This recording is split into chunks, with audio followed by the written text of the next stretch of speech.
name's Carol Dale, and I've been coming to the McMurtry Clinic for about 10 years now. I started out having problems with numbness and tingling in my arms, and I'd wake up in the middle of the night and be in a lot of pain. My mom saw the ad in the paper for the clinic, so I started coming and started getting adjustments and treatments, and I hadn't had any more problems with my numbness or tingling. And I get my back adjusted. I was having problems with my neck, and that's what caused the numbness and tingling. And then I started having some lower back problems. I had been in a car wreck several years before that, and started getting adjustments on my back and no longer have any more problems. And I had a 3-year-old daughter at the time. She's 13 now, and she had ear infections, and we were on the antibiotics off and on for months trying to clear it up. It'd clear up and come back again.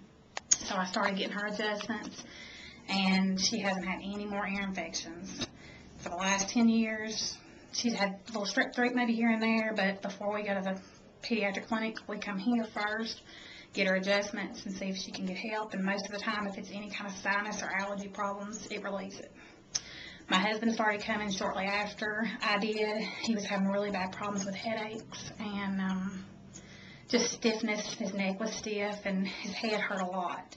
So I started bringing him here, and he started getting adjustments on his neck and has no more problems anymore. So it has really helped us out a lot. And like I said, if we feel anything coming on, any sicknesses at all, we come here first before we even think about going to a primary care doctor or anything like that. So it's really helped us out. Cool. And as far as the dietary recommendations we made lately, those been able to help out too? Yes, I've lost 6 pounds. I'm so excited. Dr. Adam has helped me out, and I feel so much better, and I'm just going to keep on it and see if I can't keep losing. But it's just made such a difference in just the way I feel, my moods, the way I feel energy-wise. It's just really helped me out tremendously. He's showed me how I need to eat better, and it's going to help me and help my family. So it's been great. Awesome.